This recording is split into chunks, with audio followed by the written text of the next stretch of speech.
Good morning, almost good afternoon. Welcome to, this is actually our 5th annual now in our series of Futures in English.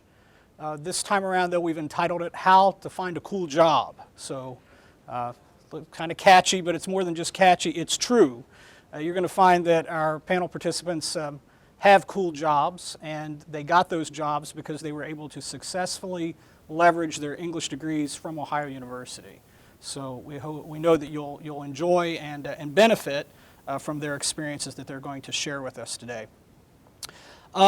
This is sponsored by the English Department Undergraduate Placement Committee, and we should recognize those who are associated with that. Dr. Elizabeth Kuntz is signing people in, and so she's the chair of that committee. And we also want to thank Dr. Elizabeth Thompson, who is also signing in people, and Dr. Tom Scanlon as well. It's a good time to be an English major. English is a global language. If you're using the internet, you're using English. If you're conducting business, you're using English. And so there are many, many opportunities, new sorts of things that are happening with the major. And so this is an exciting time as you look on the horizon of what's going to happen in a few years when you can wave that sheepskin around. It won't just be a rite of passage, but you'll find that there are good jobs there waiting for you too. So let's introduce our panel of 3 distinguished alumni. First of all, Tasha Attaway is a 2-time Ohio University alumna, received her bachelor's degree in English in 1990, and a master's degree in journalism in 1997, and she never dreamed that she would stay in Athens. Happens to the best of us. She worked for Ohio University as a full-time employee while she completed her master's degree and currently serves as Communication Specialist 3. I'll have her tell you what that signifies later. But it has to do with campus events, the Ohio Central Calendar Impress, in the University Communications and Marketing Office.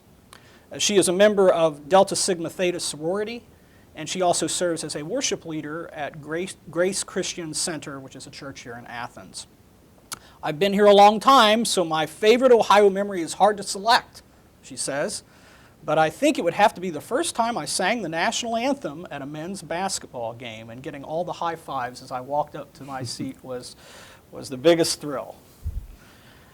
Next we have Aaron Schwartz. Aaron has held several positions in the corporate digital marketing world and currently works as a senior analyst in the Digital Channels Division of American Airlines. He graduated with a degree in English from the College of Arts and Sciences in 2011. He got married in December of 2017. He lives in Dallas now with his wife Michelle and their black lab Molly. In his spare time, you can find Aaron spending time with friends and family, traveling, or at any Dallas sporting event. So it's pretty obvious which team. There were 2 teams. So some of his favorite memories from Ohio University include late nights with roommates on Court Street, playing basically every intramural sport imaginable, being challenged by outstanding professors, and of course when the Bobcats beat Georgetown in the 2010 NCAA basketball tournament. A good memory. Finally, we have Kelly Francis, who is currently the archivist for the Federal Reserve Bank of Boston and was formerly with the John F. Kennedy Presidential Library. She earned a Bachelor of Arts in English from the College of Arts and Sciences in 2001.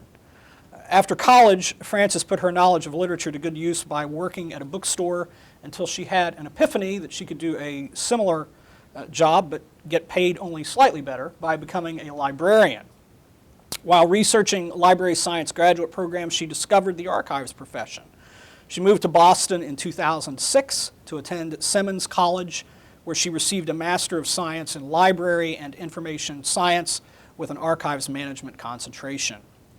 She worked as the assistant digital archivist for textual collections and a processing archivist at the John F. Kennedy Presidential Library and Museum from 2007 to 2017, where she was part of a small team that created and produced content for the library's digital archives. So this is truly a distinguished panel worthy of our attention. So we're going to begin by a round of questions that we've pre-selected to break the ice with our presenters. And then after we've exhausted these, you have note cards at your desks. That's for your convenience to jot down any questions that you may have. So we'll hopefully have plenty of time at the end for that kind of exchange. So let's begin. Panelists, what is your best Ohio University memory? Maybe Tasha, you can start us off and we can move that way. Well, he referenced my basketball anthems. I love doing those. But honestly, my favorite memory, and the one that has served me best in my career as well, happened in an English classroom. And that was the fact that we were in a class, we were told to write about a hamburger. So the person who our instructor, he brought a hamburger to class, set it up, and said, hey, pass this around, look at it, dissect it, everyone, take a look at it. But when it got back to him, no one had touched it. We had all just looked at it. And he took that opportunity to point out the fact that we were looking at the surface because we were so familiar with it and we just knew that we knew all about it. We just looked at the surface. No one delved in. And that concept was hammered home to me in an English class. And that's one of the things that I'm proudest about being an English alum for, because the fact that we were taught to think differently in English class, and people don't expect that. So I applaud you for your major. I love that. So I'll just continue with the English-centric favorite memory. It was my freshman year, and I was an undecided major. And I was actually in one of Dr. Stallard's classes, and, you know, obviously had read plenty of books in other English classes in high school or, you know, other classes in college. And really for the first time, we took whatever text we were reading and just started diving into it and dissecting it, and it really struck me that, you know, what you're reading isn't actually what you're reading at all, and it means so many different things, and just kind of had this epiphany that, wow, this is really cool and awesome, and I want to, you know, do this more and learn more, and it was really a turning point for me, so really cool.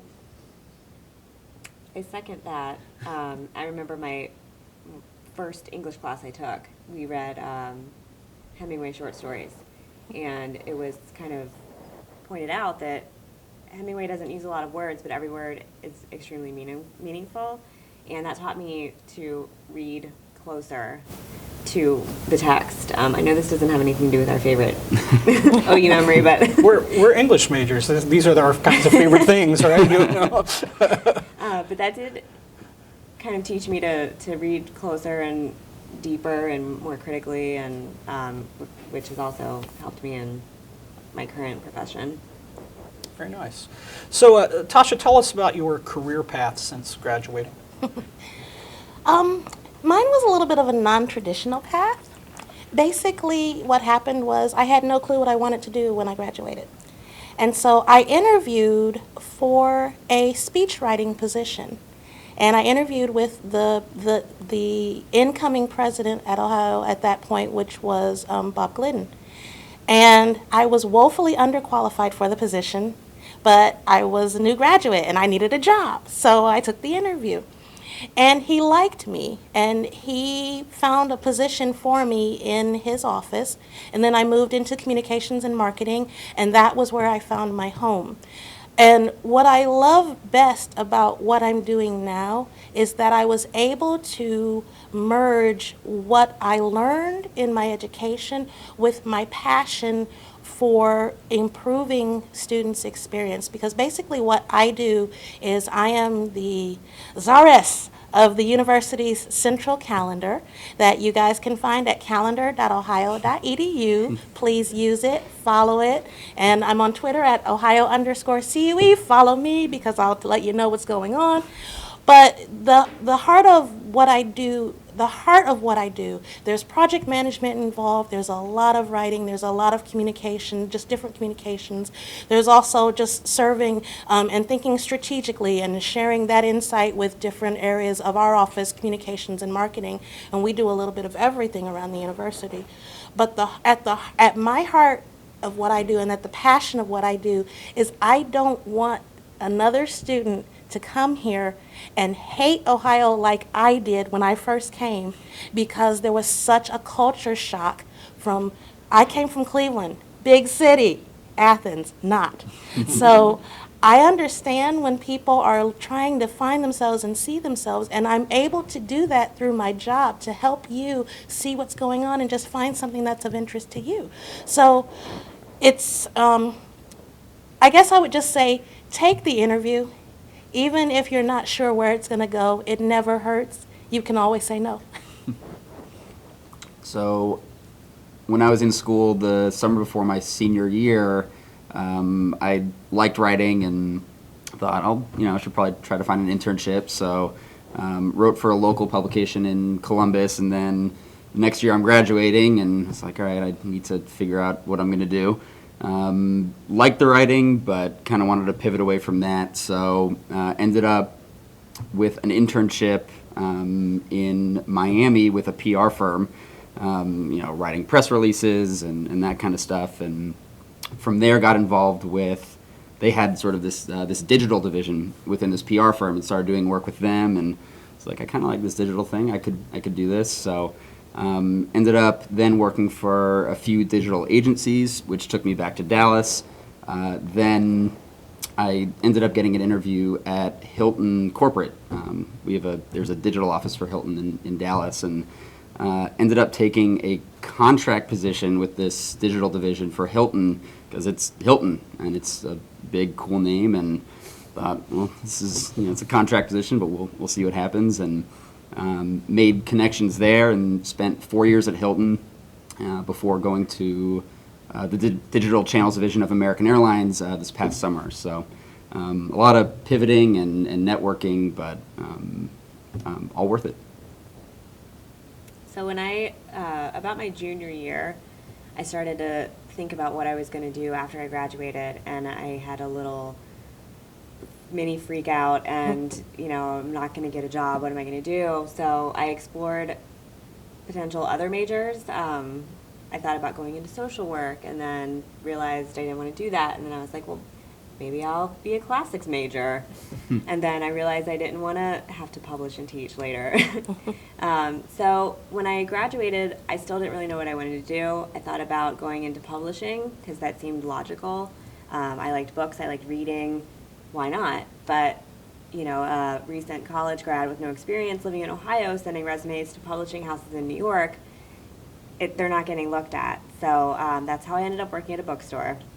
But that's also how I realized that I liked being around books and helping people find what they were looking for and recommending new things to people. So library science seemed like a natural course, but it didn't occur to me until a few years in that you could actually become a librarian, that it was a real job. I never really thought about where the librarians came from. They were just there. So once I realized I found that path and I found archives, and I figured it was perfect. Always had an interest in history. Archives is all about history and preserving and maintaining history so it's accessible for future users. And in grad school, I had a required internship, which is how I ended up at the JFK Library for course credit. And then while I was there, they offered me a paid internship. And I worked really hard in my internship, and I was open to learning all aspects of archives processing and reference and digitization. And because of that, when I was graduating, I was offered a full-time staff position, and that's how I ended up at the library for 10 years. And it's been really beneficial, and it's provided me with the foundations and the basics I need to grow professionally at the Federal Reserve Bank. Mm-hmm. Great stuff. Thank you for sharing all of that. In what ways did the English major prepare you for what you ended up doing? What are some of the ways? I think the bottom line is, like I said a little bit earlier, it informed the way I think and equipped me to practically recognize the value of looking beyond the surface and how to make that happen and what that actually entails. And sometimes it's messy and sometimes it's not fun, but the people who are able to think that way and communicate what they're able to analyze and develop from that thought process, those are the people who are sought after because they're able to think strategically. And people don't think that that comes from English, but it does. That's what came from my experience as an English major. Yeah, I really think it's the ability to think critically and problem solve, and at the root of a lot of our jobs, I think, and a lot of the jobs that you guys will have, it's communication. It's you'll be in meetings and you have to problem solve and think through things, and I think you'll definitely know when you get into the workforce who is a business major and who are sort of your English history majors, and just having an English degree really gives you the tools to be successful in the workforce and have a different approach to problems and issues, and just day-to-day work life that come up. Well, as an English major, as I'm sure you all know, I read a lot of novels and short stories, and I had to write a lot of papers, and I had to write bibliographies, which required attention to detail with periods and commas and spaces, and I took all of that, and that's what I used when I did my work at the library. So I would have to read all of this material and kind of analyze it and synthesize it and pare it down into a concise paragraph. So I had, with correct punctuation, because you're representing the library, it's out for the world to see. So everything that I did as an English major, I did and I do in my career as an archivist. Excellent. So what advice do you have for current English majors? I think I would say, it sounds very, very cliche, but don't despise the small things. The little things that you pick up, even in your experience in writing a lot of papers and in doing a lot of reading. And obviously you're not going to like everything that you read, but whether or not you like it, you can still recognize the value in it. And that's something else that's truly important. Something that I gained from my English major was, regardless of how I felt about it. I mean, I remember there was one class, and some people may love Moby Dick. I do not. It is not one of my favorites. And my prof, he did his best to make it interesting. He went as far as to bring in little props, and he wore a little whale's nose while we were doing it, and he just tried his best. Still, not my favorite. But I'm able to recognize the value that it has, both as a tool for, just as a literary tool, but as well as a statement and a commentary on the times and on the things that Melville was addressing. So that's something that is just so broad and is just so valuable, and that you're able to learn to recognize those things now. So don't despise the things that you don't like to do. They have value. I think there are really three things that I tried to focus on in coming out of college and getting into the sort of the work world. First thing was, I'd highly recommend getting an internship, one summer or during the school year or whatever, and it can be loosely related to your major or your interests or whatever, but having any kind of internship, any kind of professional experience totally sets you apart. I know, I'm sure your parents, your professors have probably talked your ear off about that, but they're not lying.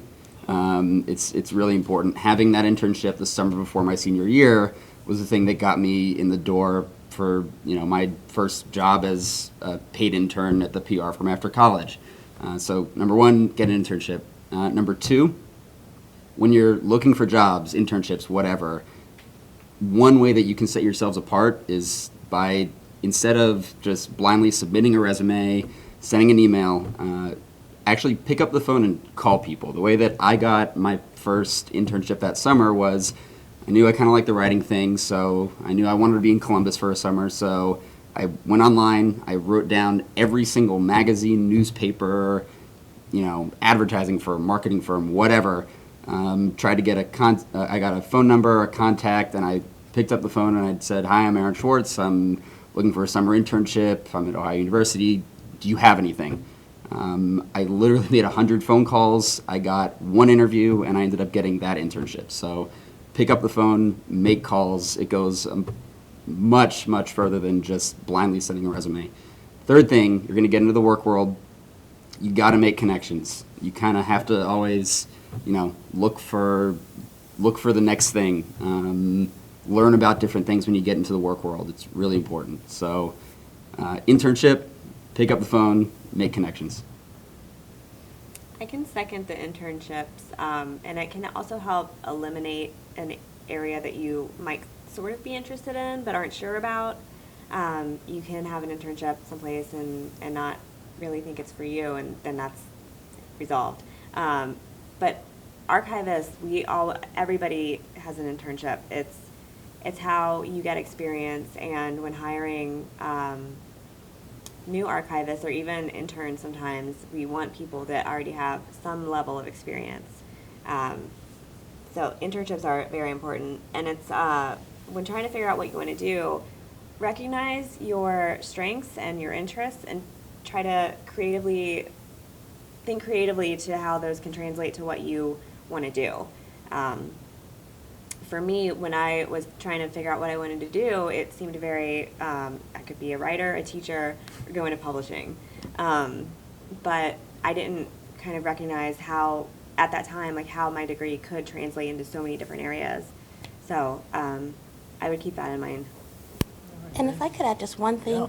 because you guys are students here, if you don't know about it, please check out the Program to Aid Career Exploration.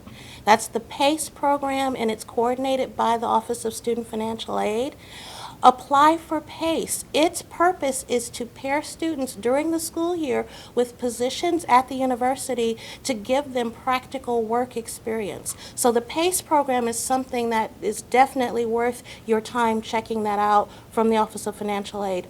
My office, Communications and Marketing, we have a lot of different PACE positions, and even just scanning the positions that are available can give you ideas of just different career paths that you may be interested in checking out. And that's the beauty about the PACE program as well. It's basically a 1-year commitment for this position, for this job. Some people have been able to get some internship credit for their classes from a PACE position. I don't know how common that is, but I know that it has happened. But the bottom line is it gets you experience, and it's an easy way to do it. Okay, folks, do you have any questions for our panelists? Things that you'd like to know about? It could be a question that you address to the whole panel, or something individual here pique your attendance. Colin? Oh, sorry, Quentin. I don't have you in class this semester, all right? I'm just saying. This is for all three of you, really. What was the biggest challenge or obstacle upon graduating, and how did you tackle that? Yeah, what was your biggest challenge or obstacle upon graduating, and how did you tackle that, if you had a challenge or one? Well, for me, at the time, it was kind of, I graduated in November because I thought about changing my major. So I took a couple extra classes. And it was November of 2001, so it was shortly after September 11th. So the economy was not the best. It was also the end of the year, which a lot of places aren't looking to hire at the end of the year. So that was the immediate challenge, it was just a terrible time of the year to graduate. And if I would have thought about that more, I would have done something different. But I think just trying to figure out what I wanted to do. And I just really didn't know. And narrowing that down and finding something helped. But it was just kind of sitting and thinking of what I want, my interests, and determining that.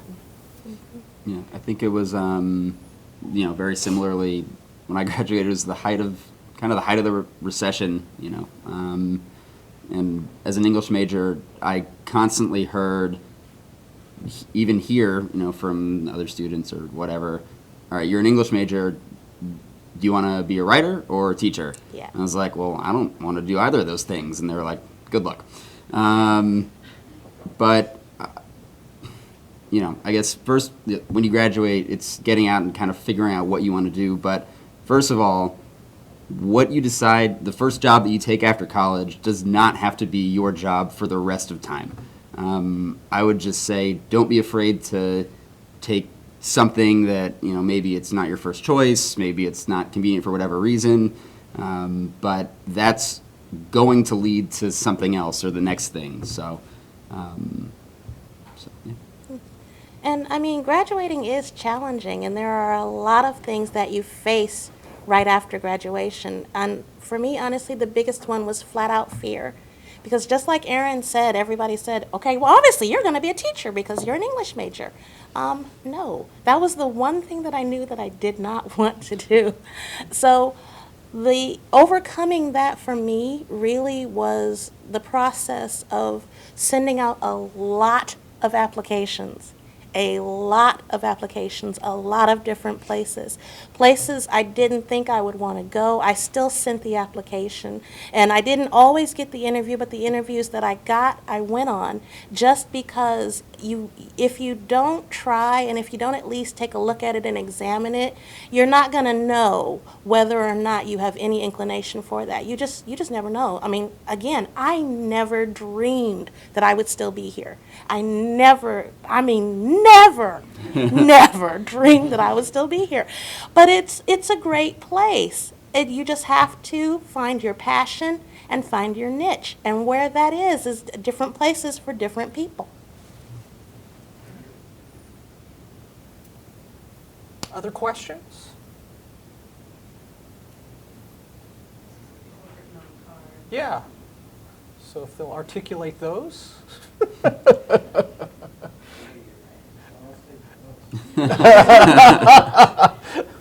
Yes.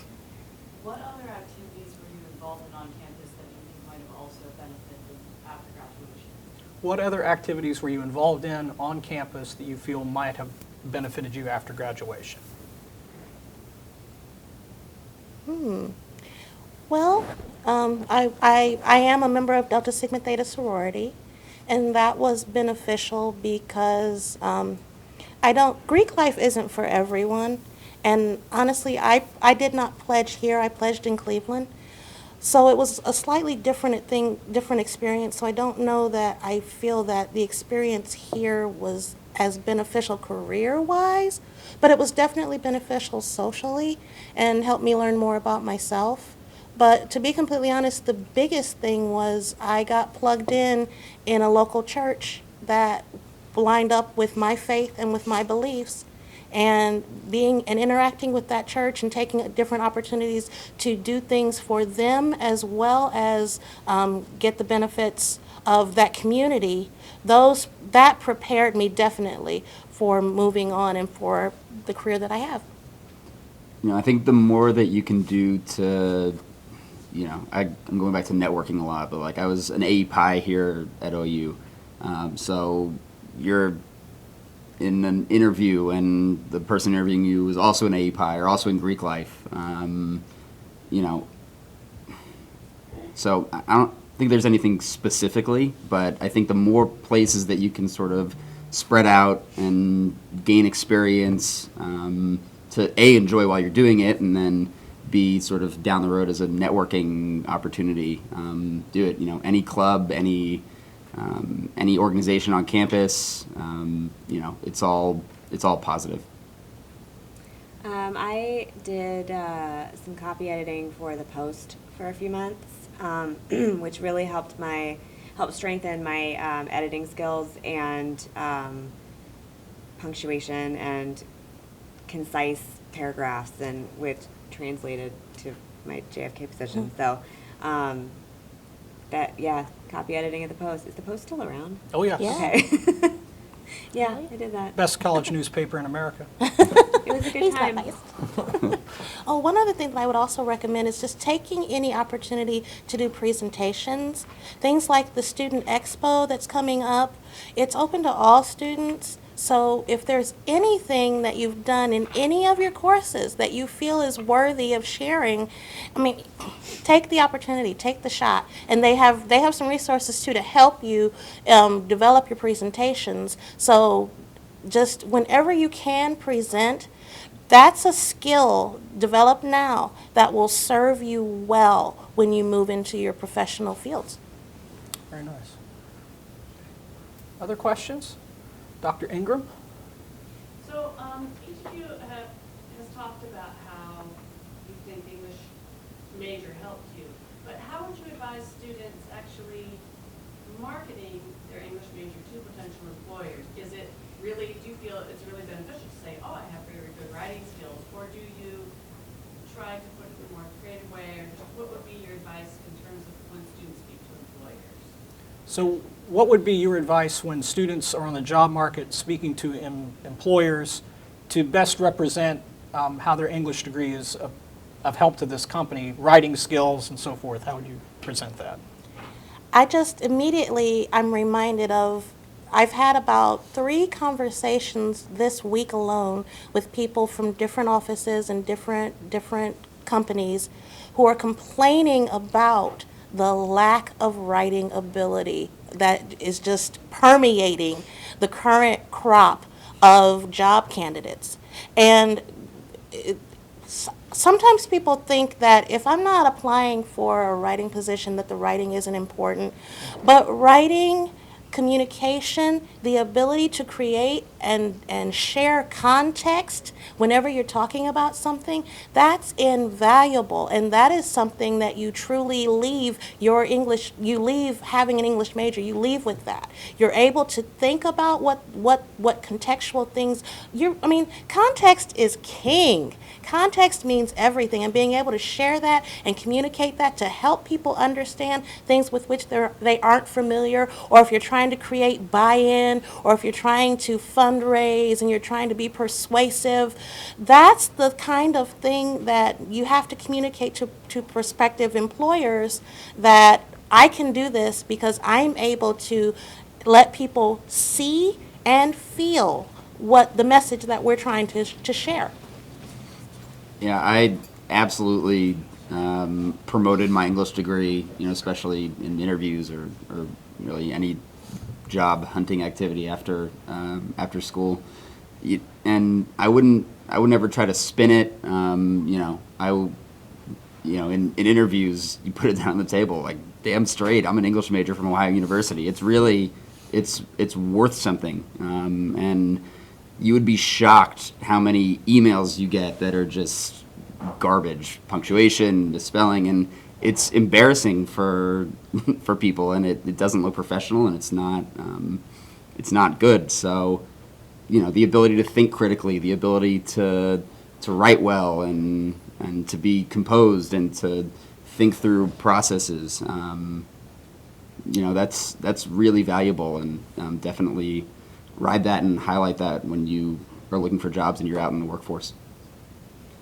For every archivist position that I've ever seen, from entry level to, director of the archives, every single job description requires good communication skills, problem solving, writing skills, everything that you learn as an English major. So, and those are definitely promotable. You definitely want to highlight those on your resume. It's in the job descriptions all the time. So, That being said, carefully proof your resume Oh my gosh. before you send it out. yes, It's- seconded. It's bad to have errors, even if they're punctuation errors in your resume in the first place, but it's triply bad if you are an English major, because one of the things that you're selling yourself as someone who is able to write and able to communicate and who has an eye for detail. And your resume and your cover letter, those are critical places to double, triple, quadruple check everything that's in them, and ask someone to read it for you, because when you're too close to something, it's hard to edit your own work. And it really is. So have someone else take a look at it. It's not insulting to ask someone else. It's not insulting to you to ask someone else to take a look at your resume before you send it out, because there's value in that accuracy and making sure that everything is correct. All right, other questions?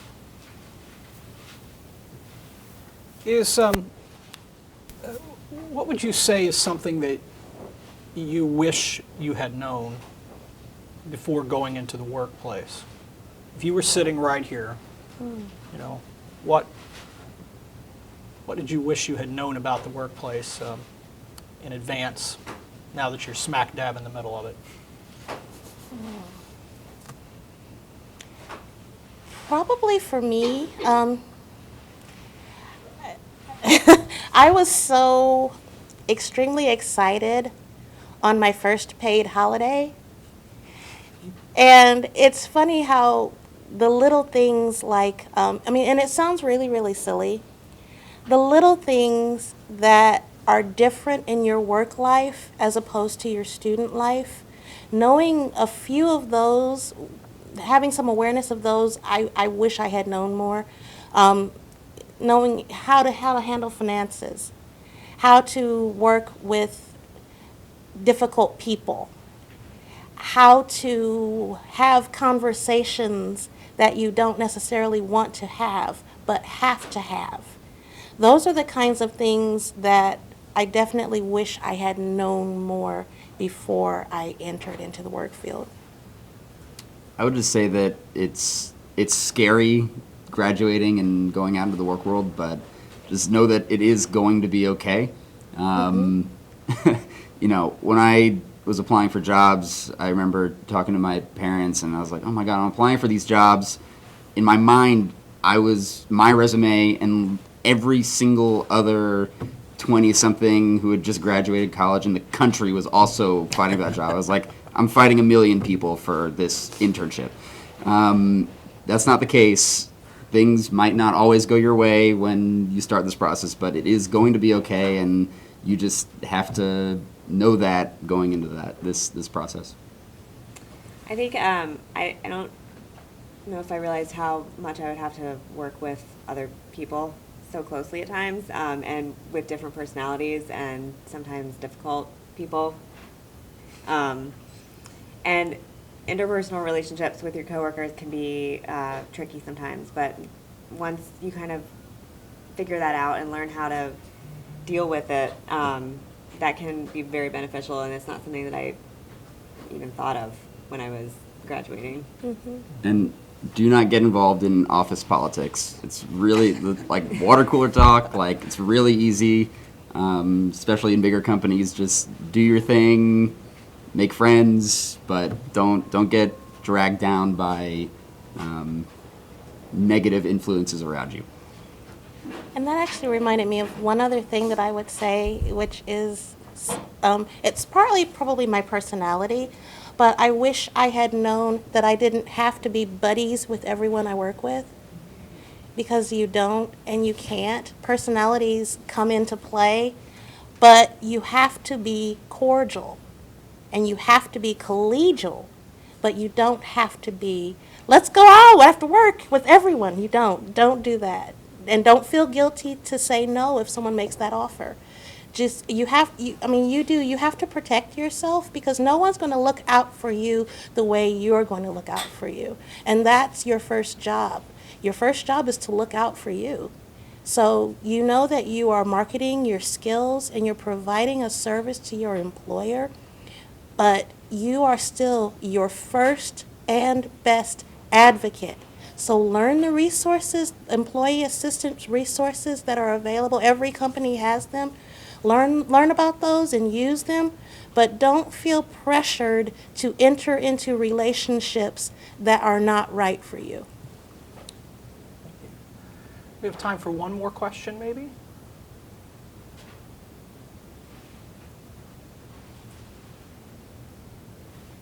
Okay, if not, there will be opportunity for us to continue the discussion. We have a reception involving, I understand, Avalanche Pizza, which is pretty good.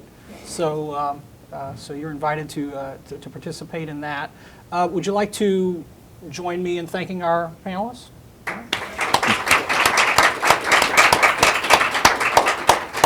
So on behalf of the English department, we thank all of you for attending, and yeah, thank you for being English majors. And yes.